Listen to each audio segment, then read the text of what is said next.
Shalom, saudara yang dikasihi Tuhan Yesus Kristus. Salam sejahtera buat saudara semua dimanapun saudara berada. Damai dan sukacita oleh Roh Kudus melimpah senantiasa dalam hati dan kehidupan saudara semua. Sebelum kita mendengarkan renungan firman Tuhan, mari kita berdoa. Bapa kami yang baik, Bapa kami yang di surga, Bapa di dalam nama Tuhan Yesus Kristus, kami bersyukur ya Tuhan untuk hari ini. Kami bersyukur untuk anugerah-Mu, untuk nafas kehidupan yang Tuhan berikan. Terima kasih Tuhan untuk pagi yang indah ini.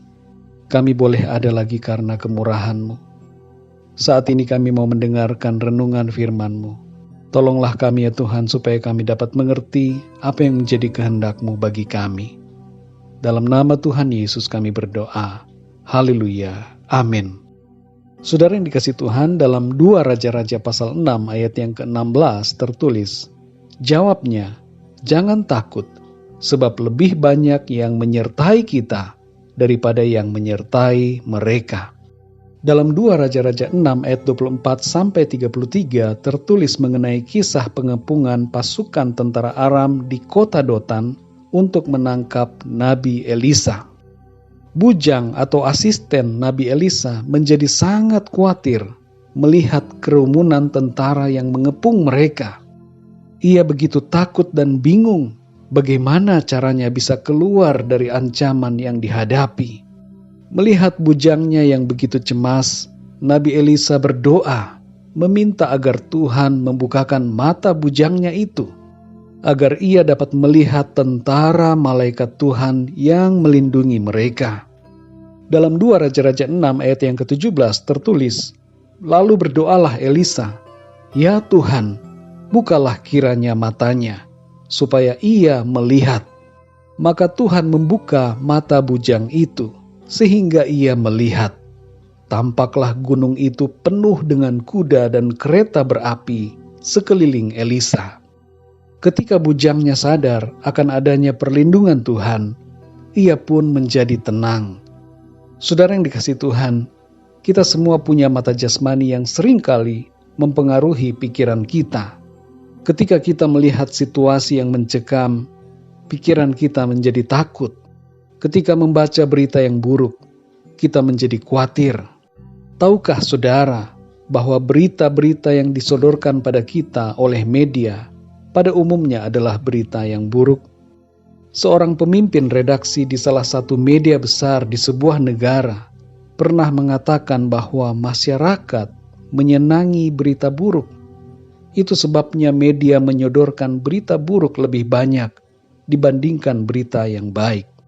Dalam situasi pandemi sekarang ini, saudara, ketika ada berita mengenai kasus-kasus terbaru, kita cenderung memperhatikan jumlah yang meninggal daripada yang sembuh. Pikiran kita cenderung menyukai hal-hal yang negatif daripada yang positif. Dan kebanyakan orang lebih cenderung menjadi pesimis daripada optimis. Kita lebih cenderung menjadi khawatir daripada beriman. Saudara yang dikasihi Tuhan, dalam 2 Korintus 5 ayat yang ke-7 dikatakan, sebab hidup kami ini adalah hidup karena percaya, bukan karena melihat. Dalam menghadapi situasi apapun, kita perlu mengaktifkan iman kita lebih daripada penglihatan jasmani kita. Jangan sampai kita lupa akan adanya perlindungan Tuhan dalam kehidupan kita. Berimanlah dan melangkah dalam kepercayaan penuh kepada Tuhan. Dalam Mazmur 23 ayat yang keempat dikatakan, sekalipun aku berjalan dalam lembah kekelaman, aku tidak takut bahaya, sebab Engkau besertaku. Saudara yang dikasihi Tuhan, kita bisa saja diizinkan untuk mengalami persoalan atau pergumulan yang sulit dan keadaan luar biasa yang dengan mudah dapat menyebabkan kita menjadi takut. Tapi pada saat-saat seperti itu, saudara, mari kita tetap beriman teguh kepada Tuhan, sebab Tuhan ada bersama-sama dengan kita. Tuhan memberikan perlindungan kepada kita, dan kehadiran Tuhan yang penuh dengan kuasa selalu tersedia bagi kita semua. Jangan takut, saudara. sebab ada begitu banyak malaikat-malaikat Tuhan yang menyertai kita, dan hadirat Tuhan ada melingkupi kita semua. Tuhan hadir di tengah-tengah kita. Tuhan menyertai perjalanan kita, dan Tuhan menopang kita semua, melindungi kita dengan kuasa-Nya. Oleh karena kasih-Nya, mari kita berdoa, saudara.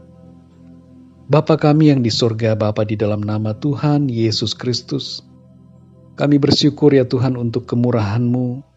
Di pagi hari ini kembali kami dikuatkan oleh firman-Mu. Firman-Mu yang menjadi jawaban bagi kami. Firman-Mu yang menjadi kekuatan bagi kami ya Tuhan. Dalam hari-hari yang kami lalui. Dalam segala situasi yang kami hadapi.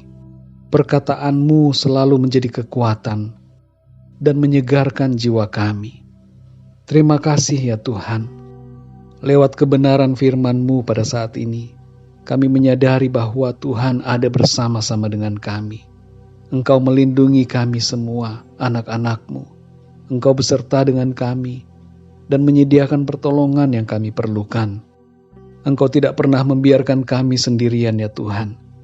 Tapi kuasa-Mu Engkau nyatakan bekerja dalam tiap-tiap keadaan yang Tuhan izinkan kami lalui. Terima kasih ya Tuhan.